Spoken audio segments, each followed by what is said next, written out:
have it and you haven't seen your room yet. She replied, you know, loving my room does not depend on how the furniture is arranged. Depends on how my mind is arranged. If you think about it critically, she's legally blind. She can't even see. She has already decided she wants to be happy. You see, regrettably, it's estimated up to 92.7% of all media in the so-called free world, a society like Kenya, is negative in nature. So most of our lives are full of doom and gloom. Have you ever had someone say, look, I married this woman, I gave her the 10 prime years of my life to make me happy. She couldn't. She just doesn't have it. She couldn't make me happy. She's an ordeal. I'm looking for a new deal. No one can make you happy. For that matter, no one can make you unhappy. You can only empower someone else to make you unhappy. Happiness cannot come to you. Happiness can only come from you. For the singles in our midst, please understand your own self-rejection turns people away. When you're happy, when you have a jovial spirit, you begin to attract people towards you.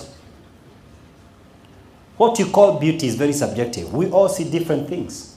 And each one of you is wonderfully and fearfully made. What you need to have is a jovial spirit that attracts others. The married in our midst realize that when you're happy, you release oxytocin, the hormone responsible for bonding, that keeps you through your low times, your conflict moments is kept through that. There are many ways of dealing with it, but number one, you need to engage in physical activities together, joke together, play tennis together or squash, or even skipping a rope. It doesn't have to be an expensive job. But for sure, physical activities activate endorphins, the feel-good hormones, which are a great trigger to oxytocin.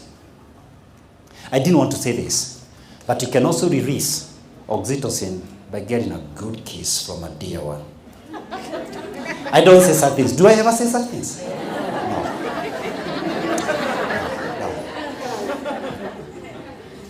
Don't try it in the hall. Happiness helps your body to fight enemies and aliens in your blood system like bacteria and fungi. It enhances your immune system. No wonder many studies suggest a direct correlation between happiness and life longevity. Some people even suggest every moment you laugh, you increase your life by a certain duration. Happy people are able to be more innovative with solving their own problems as they arise. The more you're not happy, the more your mind is blocked to innovative solutions.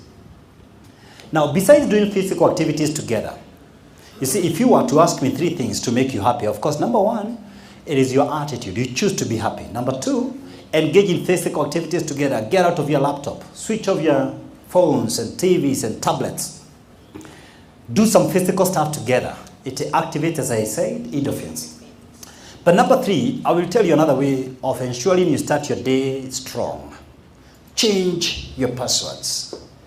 Doc, what did you say? Yes, change your passwords. You heard me right. You see, we live in a generation where most of you log into your laptop 4 or 5 or more times a day. Just imagine if in that laptop you wrote the words, I choose to be happy today as your password. And you're going in there 4 times. And you keep seeing the words, be happy. Or you can even make it very personal. Be happy, Jim, if your name is Jim. If you're offended by Anne, have your password, I forgive you, Anne. Then after 6 months, change it. I choose to be happy today. If King David of ancient Israel was listening to us today, he could come here and confirm exactly what I'm saying. He will tell you, I have written the password of my laptop. This is the day that the Lord has made. I will rejoice and be glad in it.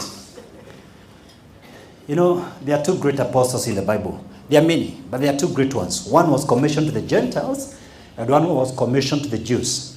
Paul, the apostle to the Gentiles, he wrote a letter to a church he founded at Philippi. In the 4th chapter and the 4th verse, he says, most of you know it. Say it together. Rejoice in the Lord always. And again I say, rejoice. What most of you do not know is this. He wrote that letter from chains, from prison.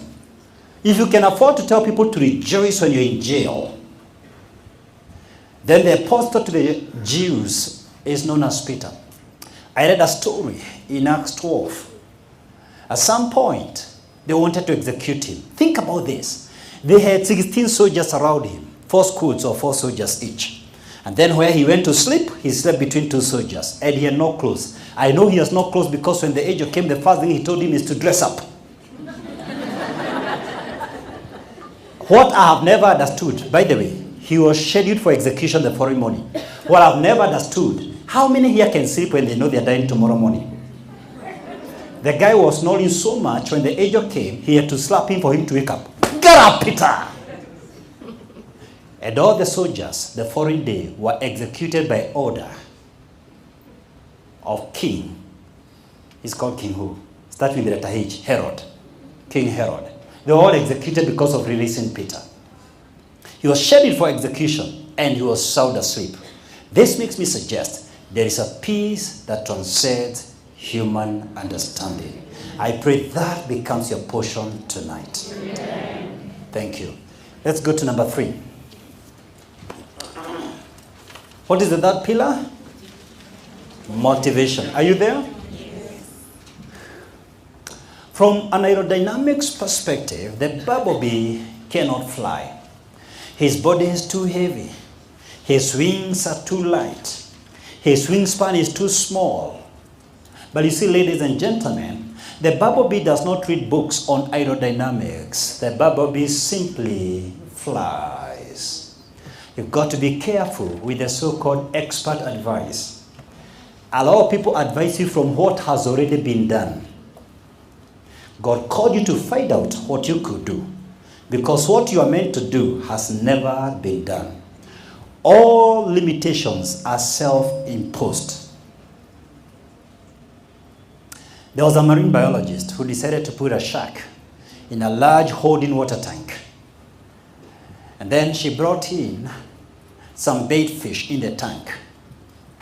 As you would naturally expect, the shark swam very fast, attacked and ate all the bait fish. Then she inserted a partition of transparent, clear, but very strong fiberglass, dividing that tank into 2 partitions. Then she brought some more bait fish.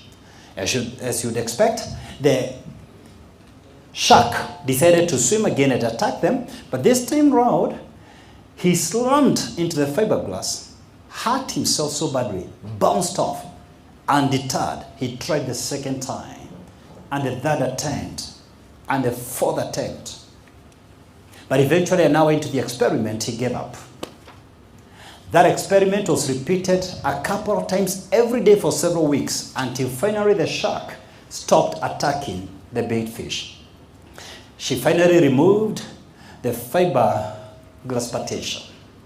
And although this time round, there was no partition between the shark and the bait fish, he never attacked the bait fish anymore. Mark this. The physical barrier was already removed. But something worse happened. A permanent mental barrier was inserted in the mind. And a lot of us, when we try something once or twice and fail, even when it is within sight, just like the shark being able to see the bait fish because this was a transparent glass, we hit the glass once and we bounce off and never try again. Let me tell you this, brothers and sisters. There is not a single success story that did not hit that fiberglass. I know very few of you know the story of Sense 101. And it's a story I've never told anyone. The only person who knows is Mercy. I tell you the truth. We tried several times to start Sense 101, invested a lot. Let me just share one of them. The year 2009, I decided to host a meeting. I advertised it the year 2008, the whole year.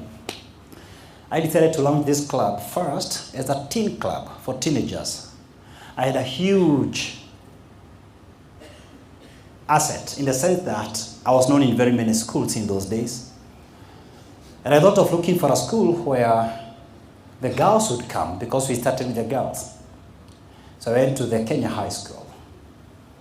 I got the facility. The Lord bless that lady, the chief principal, Rosemary Saina. I experimented with 5 schools: Pagani Girls, Moi Girls, Nairobi, State House Girls, Limuru Girls, and the whole school, Kenya High School. The idea was students after Form 4 to come for the conference, and that's how we wanted to start, with life skills before they go to the university. I wanted to make that intervention. Now, the students knew me. They had had me on several occasions, most of them since Form 1. The teachers knew me. The parents knew me.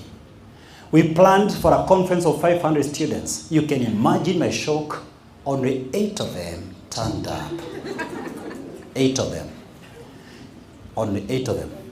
Guess what I did? I went to Madam Saina and I said, look, this facility is expensive. I had chosen a good location, Kileleshwa. There was hot shower.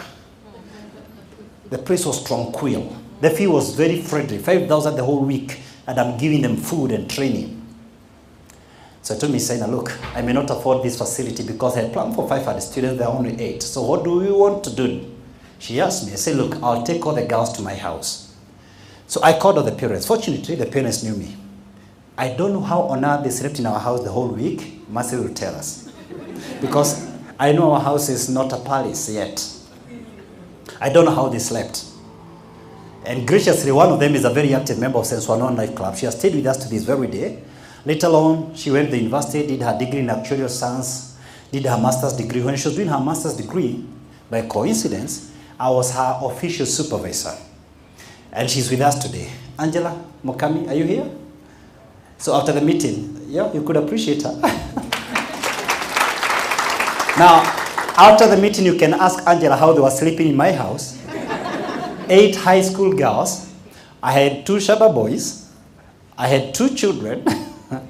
And there was a house girl in the house. So I don't know. I think let's appreciate Mercy for it. I don't know how she cooked for them because I didn't bother. You know, there are times you decide to hear from God and go away until the lesson time. But even though they stayed in my house, there are some bills we still had to pay to the school. And it was not an easy thing. I repeated again the following year. And let me tell you this. I say it's good I share a part of this story because some of you, again, Ajara was among them, came again when I was launching, now not in Laiko Regency, but in Clarion Hotel. And I know a few of you came. Again, it didn't pick. When we went to Grad Regency, the current Laiko Regency, I decided to take a risk and pay for 6 months non-stop over my dead body. This thing must work. I think the Lord has laid in my heart a message for Kenya and for the world. And finally, you guys responded. See, you like watching from a distance. Is this guy really serious? That's how you came here. Amen. Now, there are many things I can talk about motivation. This is one of my pet subjects. Let me just say 3 ways of staying motivated. Are you with me? And I think it's good sometimes for us to share our failures and setbacks and defeats, lest you think, Dr. Kenyaji, one day, you know, some of you came on Friday last week but went to KICC. KICC people told me that was the largest meeting since the year began. And some of you might be thinking, I just woke up one morning and Nairobi was attracted to what you were doing. That's not anywhere near the story. And I'm saying this primarily to tell you, keep on trying. Keep on trying. Don't give up. Focus. Keep hitting that fiberglass until it gives way. Does that make sense? To stay motivated, let me just tell you 3 things. Number 1, pursue meaningful goals. Pursue meaningful goals.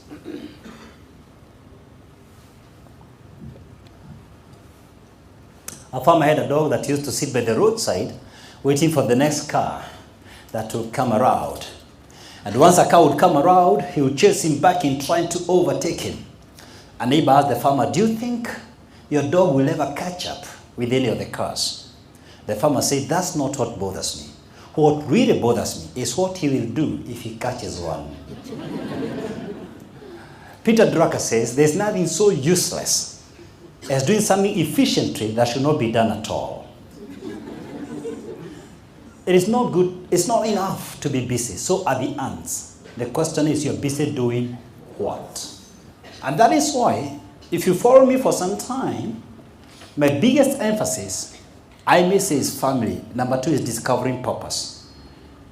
And I've already taught 6 seasons on purpose. 2 for men only, 2 for women only, 2 for mixed gender. And one of them we did here in Nairobi, one of them we did in Egypt.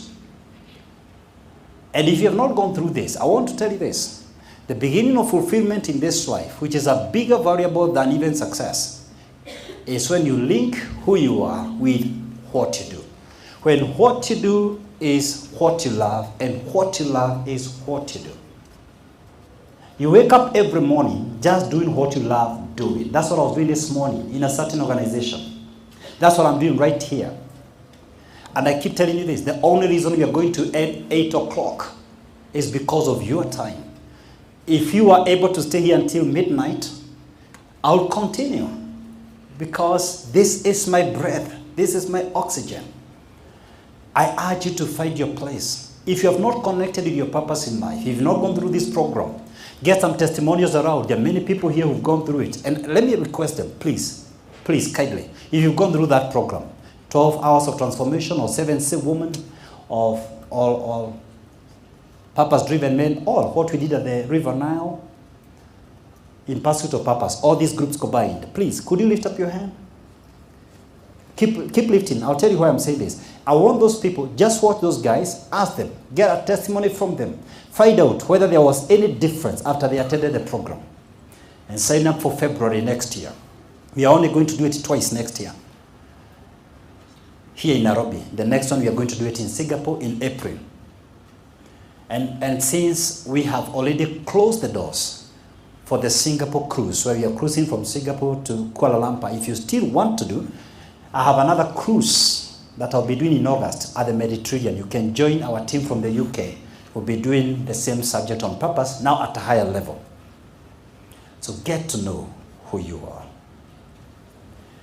Be directional.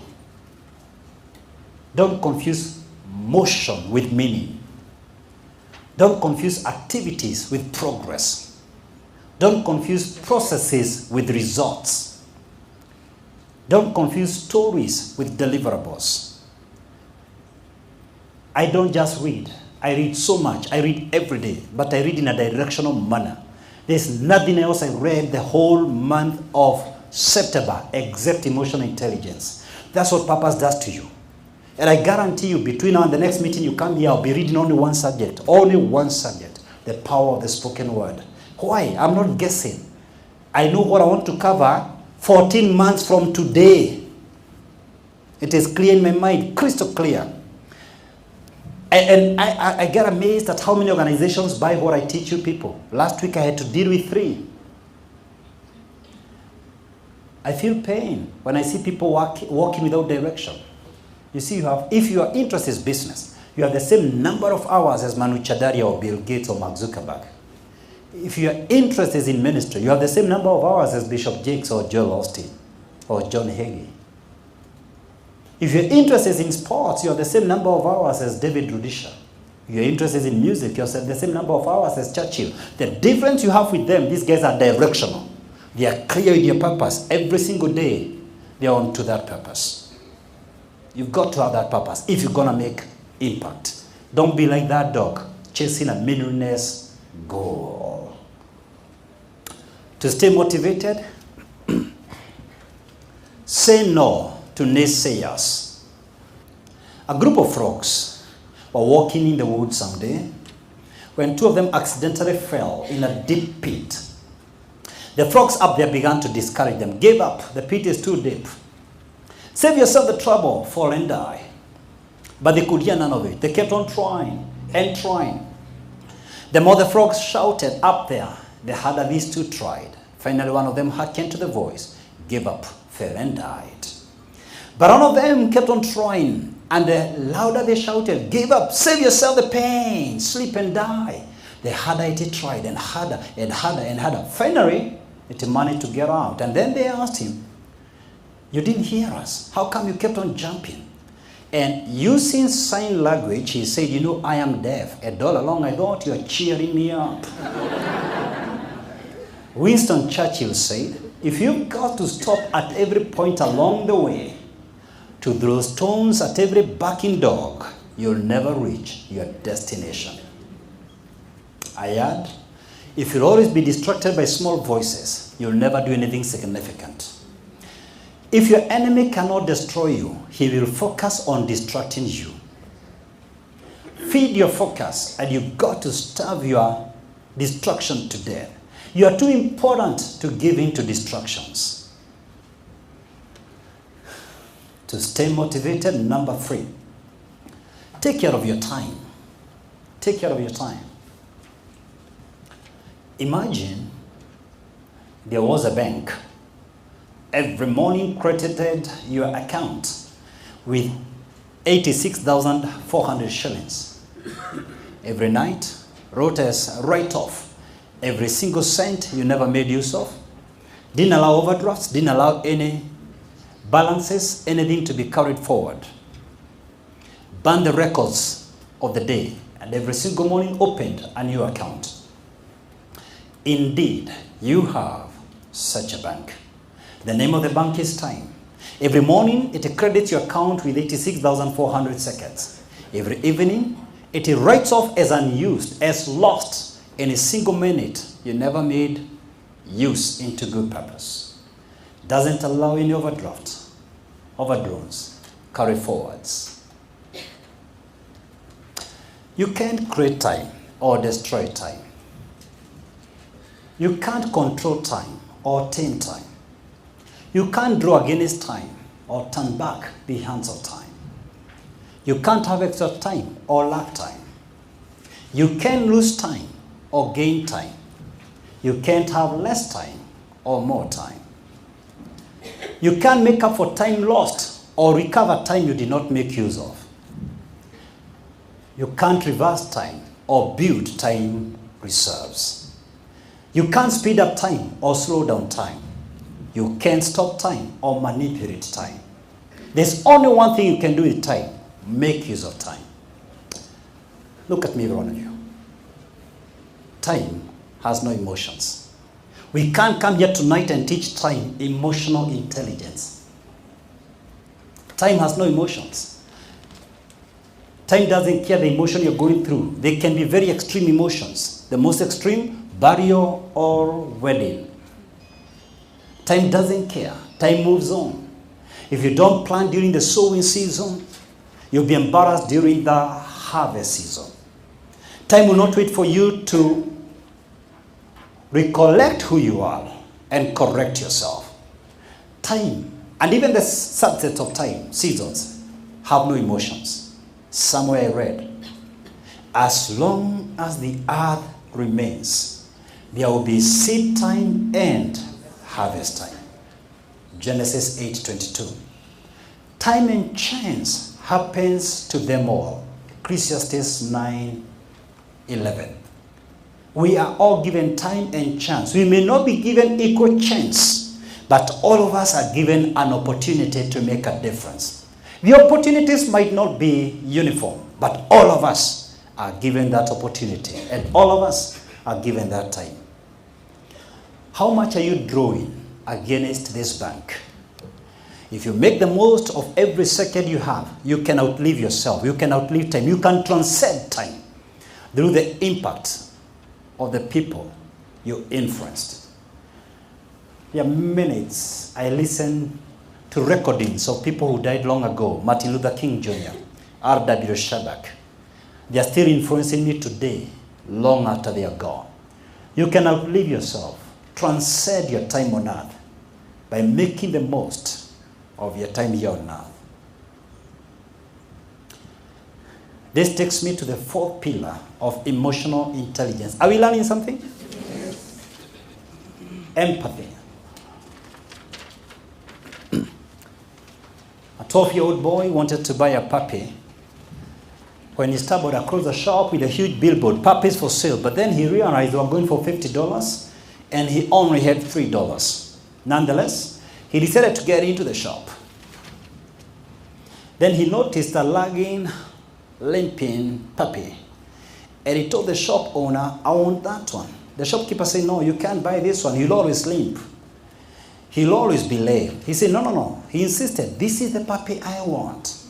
The owner said, if you really want this lame puppy, I'm going to give you him for free. No, this puppy is worth every bit like any other puppy. All I'm asking of you is to give me terms. I only have $3. Allow me to bring $3 every single month until I settle the full amount. Then he stooped down and unfolded the pattern leg of his left leg, exposing a twisted, crippled leg that was supported by a big metal brace, and then softly told the shopkeeper, that puppy needs empathy. I can't run too. And he may need someone who understands him as well. We need to teach our own children empathy. I honestly believe with every fiber of my being, if every human being was empathetic, there will be no poverty, no corruption. There will be no crime. There will be no evil on this planet. Every evil prevails because we are selfish by nature. If it's in your interest to help me, we build an empathetic generation, then we've got to instill it early along in our children. Find out from your kids how they feel about others. Ask them what makes people behave the way they do. You see, you can draw useful lessons from fictional characters of movies or books they like, their favorite movies or books. Teach them to give back to the community. Be deliberate about it. I've got some good news for you. If you honestly do not have a place where these children can learn what I'm telling you, bring them to Sense 101 Junior Club. They meet the second Saturday of every month at Nairobi Club, Upper Hill. So they'll be meeting this coming Saturday. Now, one of these Saturdays, we're going to teach these children how to give back to the community. We will teach them how to feed the hungry. They will make the sandwiches themselves. They will look for the ingredients themselves without the help of the teacher. They will make the decoration bags, the gift bags, and then deliver the gifts to the hungry in the society. It is these small or seemingly small actions with a common sense of purpose that kids do together that help them to get along with one another and become empathetic with the needs in the society. We will allow them to make some mistakes. Some mistakes are okay, so long as they're not life-threatening. They only need to understand they will have to bear the outcome of the consequences. If their gift bag looks funny, they have to deliver the funny bag. But to develop skills by allowing them to make some of these mistakes. I urge you today, sometimes, when you grapple through life's tricky seasons, give your children a peek behind the curtains. Many times children believe that all adults have their act put together. They think we are demigods. You may need one time to expose yourself and let them. You stepped out of work earlier today because you're emotionally down. And you intend to overcome it through cooking, or taking a walk, or going for working out. But let them realize it's not magic and your grumpy feelings just disappear. It's a process that you're deliberate and conscious about. You only need to be careful you don't do this so frequently until you allow your children to participate in your own emotional ups and downs. A class teacher was marking the compositions of her children, elementary school children. When she marked the last composition, as the husband was just playing around with his smartphone, she bitterly broke down. When he realized the wife was sobbing, he came over to her, honey, what's going on? She said, I was marking compositions of my kids when I came across the last composition that touched me too much. What was the composition all about? I asked the kids to write my wish. So, what did the boy write? I wish I was a cell phone. Within a single ring, it's picked. My dad is always playing with it in the evening, but can't find a minute to play with me. Okay, who wrote this? Our son. People need empathy, not sympathy. Sympathy is feeling for, feeling sorry for. Empathy is feeling with another human being. Empathy is being aware of the feeling of another person from their own perspective. Empathy is listening to the verbal and the non-verbal voice, including gestures, body movement, facial expressions, the physical display of emotions, using questions to probe whether you truly understood the feelings of the other person, asking for feedback to clarify whether you truly understood, respecting and acknowledging their feelings even if you disagree with them, refraining from demeaning or making comments or suggestions that are judgmental or belittling to the feelings of the other person. So we hoot along the roads because we don't see from the perspective of the other person. We talk at each other as spouses because we don't feel the other person. And empathy has to do with feeling the other person. There's an old American idiom proverb that says, never criticize a man until you've walked for a mile in his moccasins. Steve Cannon, the CEO USA Mercedes-Benz, commissioned a survey in the year 2012 just to find out how many of his employees were using, or rather were driving, the Benz. They found out over 70% of the employees had never driven a Mercedes-Benz at all. So he decided to spend some $4 million in a program he called Driving a Star Home. And he literally bought all the frontline employees Mercedes-Benz. When he was being interviewed by the media why he did that, he said, we've got to move from customer satisfaction to customer experience. My employees cannot adequately serve my customers unless they experience them. Think about that. The greatest message ever spoken on empathy is the golden rule. Do unto others as you would they do unto you. Asking yourself, how would I feel if my spouse was cheating on me? Realizing you don't outsmart them. They are just more empathetic. In a strict sense, they are wiser. Have you been blessed by this video? Please like and share with family, friends, and colleagues. Great people are either sources of light or they are mirrors that reflect the light. Be a channel of blessings to others and hit the subscribe button to enjoy thousands of my videos free of charge.